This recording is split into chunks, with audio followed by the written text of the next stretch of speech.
ഇന്ന് പെസഹ, ഇതെന്റെ ഓർമ്മയ്ക്കായി ചെയ്യുവിനെന്ന ചങ്കുലയ്ക്കുന്ന വാക്കുകൾ. ഈശോ, നീ എൻ്റെ ഓർമ്മയിൽ വരുന്നു. സെഹിയോൻ മാളിക മുകളിൽ മുഴങ്ങിയ നിന്റെ ശബ്ദം, ഇതെന്റെ ഓർമ്മയ്ക്കായി ചെയ്യുവിൻ. അപ്പവും വീഞ്ഞുമെടുത്ത് അന്ന് നീ പറഞ്ഞത് അങ്ങനെയല്ലേ? വേർപിരിയുന്നതിന് തൊട്ടു മുമ്പല്ലേ എല്ലാവരും ഓർമ്മിക്കാൻ എന്തെങ്കിലും കൊടുക്കുന്നത്? കുരിശുമരണത്തിലേക്കുള്ള നിന്റെ യാത്ര ആരംഭിക്കുന്നതിന് മുമ്പാണ് നീ ഇത് പറഞ്ഞത് എന്നതാണ് എൻ്റെ സങ്കടത്തിന് കാരണം. മറവി ഒരു അനുഗ്രഹമാണെന്ന് ചിലർ പറയുന്നു. ഒന്നും മറക്കരുതെന്നാണ് നിന്റെ ഓർമ്മപ്പെടുത്തൽ. കാലങ്ങളായി അമ്മമാരെല്ലാം നമ്മുടെ കുഞ്ഞുങ്ങളോട് പറയുന്നത് ഭക്ഷണത്തിന് മുൻപ് കൈ കഴുകണമെന്നാണ്. പക്ഷേ കാലാണ് കഴുകേണ്ടതെന്ന് നീ തിരുത്തി. കണ്ണീരുകൊണ്ട് പാദം കഴുകി തലമുടി കൊണ്ട് തുടച്ച മറിയം മഗ്ദലേന ഓർമ്മയിൽ വരുന്നു. സത്യത്തിൽ നീ അപ്പമാണ് എല്ലാ നിലയ്ക്കും.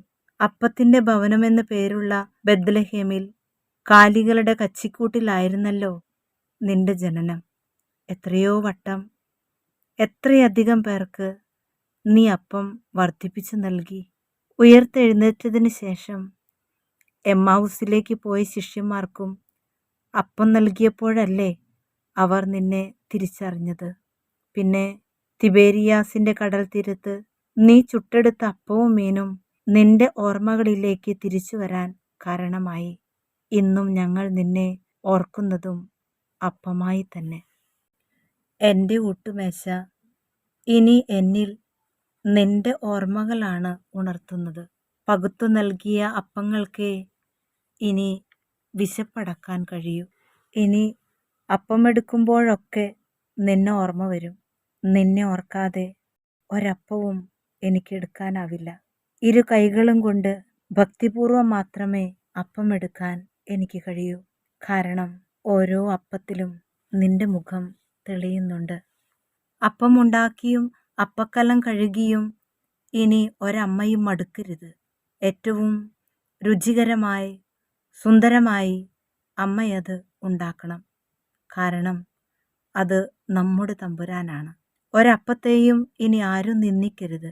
അലക്ഷ്യമായി വലിച്ചെറിഞ്ഞു കളയുകയും അരുത്.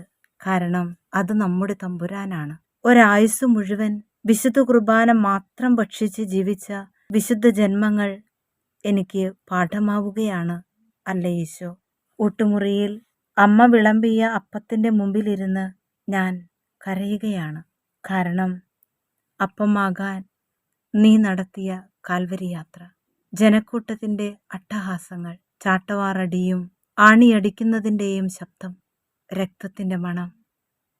തമ്പുരാനെ, ഞാൻ ഈ അപ്പത്തിലൊന്ന് ഉമ്മ വയ്ക്കട്ടെ.